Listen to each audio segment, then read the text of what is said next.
안녕하십니까, 투공입니다. 네, 지난번에 제가 S&P 500 1억 만들기 1년 후기를 말씀드렸었죠. 오늘은 저의 프로젝트 중에 또 하나인 KQLD로 1억 만들기의 1년 후기를 좀 말씀드릴까 합니다. S&P 500과 다르게 레버리지 상품이기 때문에 좀 다른 말씀들을 드리게 될 것 같은데요. 한번 1년 동안 어떤 발자취를 걸어왔는지 한번 살펴볼게요. 첫 번째 프로젝트 역시 제가 1월 2일 날 첫 번째 영상을 올리면서 이제 딱 1년이 되었습니다. 오늘 영상이 올라가는 날짜로 딱 1년이 되었는데 총 27개 영상이 그동안 올라갔고, 그래도 한 번도 빼먹지 않고 올라가면서 저의 꾸준함을 그래도 조금은 보여드릴 수 있었다고 생각이 듭니다. 처음에 첫 영상에서 저는 이렇게 성장률을 20%로 잡았다고 말씀을 드렸어요. 연평균 성장률은 23% 정도, 그리고 10년간은 29%, 15년간 31% 정도로 최근에 장이 좋았다고 많이 말할 수 있을 것 같은데, 저는 20% 정도로 잡고 1억 모으기 프로젝트를 진행한다고 말씀을 드렸습니다. 그래서 처음에 500만원 정도 거치를 해놓은 상태에서 시작을 했고요. 현재는 수량이 많이 늘어나서 428개까지 증가를 했습니다. 처음에 시작할 때는 160개 정도에서 시작을 했었던 걸 기억이 나네요. 그래서 지금은 많이 증가를 해서 일주일 전에 2025년을 마감할 때는 428개로 마감을 했었습니다. 근데 이제 오늘 영상 올릴 때 일주일만 보니까 사실 일주일 전에는 32%로 좋게 25년을 마감을 했는데 그 이후에 수익률이 좀 떨어져서 28.25%까지 떨어졌어요. 그래서 어쨌든 1년이 딱 된 시점에서는 28.25%의 수익률이 되었고, 처음에 500만원을 거치한 이후에 추가 원금 한 650만원 정도 쏟아부어서 약 1145만원 정도 총 매수를 진행을 했었습니다. 그리고 현재는 평가금은 1369만원 정도가 되었네요. 일단 20%의 보수적인 수익률 달성은 넘어섰다라고 볼 수 있을 것 같습니다. 만약에 그렇다면 우리가 1월 1일에 그냥 이 돈을 몰빵해서 샀으면 어떻게 됐을까라고 보면은 1년 동안 거치를 했으면 29% 정도의 수익률이 나왔네요. 근데 우리는 적립식으로 했을 때 28.25%의 수익률이 나왔죠. 큰 차이는 없는 것 같습니다. 이게 레버리지이기도 하고 아무래도 환율의 영향을 2배로 받다 보니까 그 영향도 있는 것 같긴 한데, 그래도 뭐 큰 차이 없이 적립식도 잘 유지를 했다면 좋은 수익률을 기록할 수 있었던 한 해가 됐던 것 같습니다. 이 상품 같은 경우는 미국에 상장되어 있는 QLD와는 다르게 환율도 2배로 영향을 받습니다. 환율의 움직임도 굉장히 영향을 받는데, 올해 처음 시작했을 때와 그리고 마지막을 보시면 환율이 전체적으로는 U자형을 그렸지만 올 하반기 마지막에 좀 환율이 많이 떨어지면서 수익률을 많이 깎아먹은 경향도 있긴 해요. 하지만 어쨌든 환율은 일단 1,400원 위에서 계속해서 놀고 있고, 결국 평균의 수렴효과라고 저는 늘 말씀을 드리고 있습니다. 그래서 환율의 움직임도 한번 살펴봤고요. 지난 1년을 좀 돌아보면 천국과 지옥을 좀 오갔던 장이 있었던 건 분명한 것 같습니다. 하지만 그런 모든 경우의 수에서도 S&P 500과 마찬가지로 저는 이 QLD 프로젝트도 매수의 원칙은 동일했습니다. 정해진 날에 무조건 매수를 하고 환율과 고점을 신경 쓰지 않고, 그리고 정해진 금액을 넘기지 않을 만큼만 매수를 하면서 하락장이 오든 상승장이 오든 언제나 똑같이 매수를 진행을 해왔던 게 좋은 수익률을 기록할 수 있었던 가장 큰 비결이라고 생각을 하고 있습니다. 그래서 먼저 지옥을 좀 살펴보자면 14주 차였습니다. 14주 차에 마이너스 30% 가까이 수익률을 찍으면서 1년 중에 가장 좋지 않은 최악의 수익률을 기록을 했는데요. 수량은 제가 처음 시작했을 때 이후로 꾸준히 증가를 했고, 이 하락장에 있어서도 역시나 저는 멈추지 않고 계속 매수를 했었기 때문에 나중에 연말에 가서 좋은 수익률로 나타날 수 있었던 것 같습니다. 반대로 최고 수익률은 언제였나 하면 12월이었습니다. 12월에 거의 40% 가까이 수익률을 찍으면서 최고 수익률을 기록을 했었는데요. 12월 초였습니다. 그래서 이때 거의 이 안 좋았던 4월을 견디고 이때 많이 매수했던 수량이 폭발적으로 성장을 하면서 좋은 수익률을 기록을 했었던 걸로 기억이 나고 있습니다. 그래서 정리를 해보면 제가 처음에 수량은 약 180개에서 시작을 해서 거의 이제 430여 개에서 마무리를 지었고, 수익률 또한 처음에 시작을 했지만 마이너스가 시작하자마자 찾아왔죠. 얼마 되지 않아서 마이너스가 찾아왔지만 이때도 멈추지 않고 꾸준히 매수를 했던 게, 원칙을 세운 상태로 매수를 했던 게 나중에 좋은 수익률로까지 이어질 수 있었던 것 같습니다. 자, 그래서 실제로 보면은 저의 매수 평단가는 2선이고요. 매입가 26,761원 정도이고, 이 B라고 표시된 점이 제가 매수를 한 시점입니다. 이 4월에 최저점에서 매수를 하지도 못했었고 그냥 떨어질 때마다 매수를 했었고요. 그리고 매수는 거의 고점에서 많이 매수가 이루어졌습니다. 그렇기 때문에 뭐 사실 타이밍을 재고 매수를 하는 것이 아니라 그냥 정해진 날에 매수를 하기 때문에 결국 시간이 지나면 이렇게 매수 평단가는 거의 중간쯤에 오는 것 같아요. 하지만 가장 중요한 건 계속 말씀드리지만 이렇게 하락장이 왔을 때도 멈추지 않고 매수를 했다는 거, 이게 가장 올 한 해의 가장 큰 경험이고 가장 잘한 일이 아닌가라고 생각을 하고 있습니다. 그래서 50주 차죠. 네, 원래 작년까지는 1260만원 정도 달성을 해 주었어야 하는데 현재 1500만원, 1510만원 정도를 달성을 하면서 마감을 하면서 정말 좋은 결과로 1년 한 해를 마무리할 수 있었습니다. 1억까지 가기까지 아직 많이 남았지만 사실 레버리지다 보니까 다른 것보다 좀 더 진행 속도나 더 빠르게 올라갈 거라고 생각이 들어요. 그래서 이 프로젝트 같은 경우는 7년을 계획으로 잡았습니다. 84개월까지 1억을 가는 게 목표인데요. 이 회색선 그래프 위에서만 놀면 너무 좋은 거고 아래로 떨어질 수도 있겠지만 어쨌든 작년 1년 동안의 성과는 이렇게 되고 있습니다. 올해 이제 아마 시작하고 하락을 해서 또 이 밑으로 내려올 수도 있을 텐데요. 우리가 작년에 삼았던 교훈이 있기 때문에 얼마든지 조정이나 하락이 오더라도 그 안에서 꾸준히 매수를 할 수 있는 그런 마음가짐과 멘탈을 가지고 올해도 열심히 적립을 해 나가야 될 것 같습니다. 그러면 많은 분들이 또 궁금하셨던 점들도 말씀을 드려볼까 해요. 왜 하필 위험한 레버리지, 2배 레버리지를 선택을 해서 적립을 하냐라고 많이들 말씀을 하시는데요.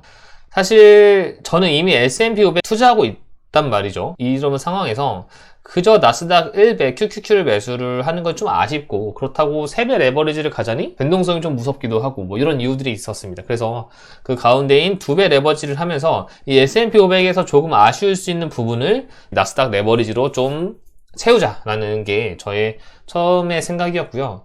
그러면서 가장 좋게 좀 활용할 수 있는 게 무엇일까 하다가 이 ISA 계좌를 선택을 한 겁니다. 마침 이 ISA 계좌에서는 3배 레버리지는 또 있지도 않았어요. 그래서 2배 레버리지를 할 수밖에 없었고, 이 ISA 계좌를 선택을 하면서 과세 이용과 나중에 세금에 대한 측면도 엄청나게 이익을 얻으면서 수익을 극대화할 수 있었기 때문에 이것을 선택을 하게 되었습니다. 그런데 이 레버리지는 앞에서 말씀드렸던 것처럼 이 하락장이 찾아오면 사실 멘탈이 쉽지 않아요. 그래서 이 하락장을 극복한 저만의 마인드 컨트롤을 좀 말씀드리면, 어차피 저는 7년을 계획을 세웠단 말이죠. 그렇기 때문에 단기적으로 하락이 온다고 걱정하지 않고, 저희 장기 투자이기 때문에 7년 뒤에는 1억을 찍을 거라는 그냥 저만의 근거 없는 믿음이 있습니다. 그래서 뭐 크게 흔들리지 않을 수 있고, 그리고 미국 시장 그리고 나스닥이 우상향한다는 믿음은 저는 아직까지 깨지진 않고 있어요. 그리고 올해 겪어서 더 느껴지겠지만 하락장에 모아야 나중에 더 큰 상승과 수익률을 기대할 수 있다는 점이 오히려 하락장을 좀 즐기게 되는 경우도 생기게 되는 것 같습니다. 그리고 더 중요한 건 저는 전 재산을 레버리지에 투자하고 있는 게 아니잖아요. 만약에 저도 전 재산을 레버리지에 투자를 하고 있다고 생각을 한다면 하락장이나 조정장이 조금만 와도 정말 많이 멘탈이 흔들릴 것 같습니다. 하지만 저의 전체 재산 중에 일부분만 레버리지를 투자를 하고 있고, 그 부분을 통해서 상승도 기대를 할 수 있기 때문에 하락장을 그렇게 힘들지 않게 견뎌낼 수 있었던 것 같습니다. 그래서 이거 연결되는 말이 5번인데, 저는 전체 계좌 중에서 일정 부분은 좀 리스크를 감당하는 투자는 필요하다고 생각을 합니다. 우리가 지수 추종 저도 좋아하고 저도 오래 투자를 해야 된다고 생각을 하지만, 너무 오래 걸리면 그것도 좀 투자에 대한 재미가 반감될 수 있잖아요. 그런 부분에 있어서는 일정 부분 정도는 좀 리스크를 가지는 투자도 좋다고 생각을 하고 있고, 특히나 지수 추종을 하는 이런 나스닥 2배 같은 경우는 저는 괜찮다고 생각을 하고 있어서 이 하락장을 극복하는데 크게 힘들지 않았던 그런 기억을 또 말씀드리고 싶었습니다. 그래서 너는 레버리지를 추천하냐라고 하신다면, 저는 영상 처음에도 늘 말씀을 드리지만 솔직히 레버리지는 추천드리지 않아요. 근데 좀 앞에서 말씀드린 건 좀 반대되는 말이죠. 앞에서는 하락장 잘 극복하고 일정 부분 리스크를 감당해야 된다고 하지 않았느냐 하는데, 리스크는 레버리지가 아니더라도 투자를 공격적으로 할 수 있는 부분이 있기도 하고요. 그래서 레버리지를 추천하지 않는 이유는 이런 것들이 있습니다. 사실 이 레버리지는 견디기가 쉽지가 않아요. 이 하락장을 버틸 수 있는 멘탈, 사실 이걸 가지고 있는 사람 그렇게 많지 않습니다. 제가 버틸 수 있었던 이유는, 저는 앞에서 말씀드렸던 이유들도 있지만 저는 이렇게 중계를 해드리고 있잖아요. 그러니까 이게 어떻게 보면 강제성을 띠게 됩니다. 저는 강제성을 가지고 있기 때문에 매수하고 싶지 않아도 매수를 할 수밖에 없는 상황이 이제 만들어져 버렸어요. 그래서 그런 멘탈이 흔들릴 때마다 그런 강제성이 저의 멘탈을 잡아주기 때문에 저는 그런 도움을 받고 있고, 그런데 웬만한 분들은 사실 이 계좌에 파란색이 찍히는 순간 정말 힘들어 하시는 분들 많고, 특히나 레버리지 같이 2배로 맞게 되면 그 멘탈 사실 견디기가 쉽지 않으신 분들 많습니다. 그래서 이런 부분이 있고요. 두 번째로는 KQLD 같은 경우는 환율도 2배로 맞습니다. 올해 같은 경우는 환율이 좀 오를 때는 정말 좋으셨을 거예요. 매일 플러스가 찍히고 2배로 더 많이 올라가고 해서 좋으셨을 텐데, 최근에 환율 또 급락할 때나 이럴 때 보면은 환율도 2배로 맞기 때문에 이 멘탈이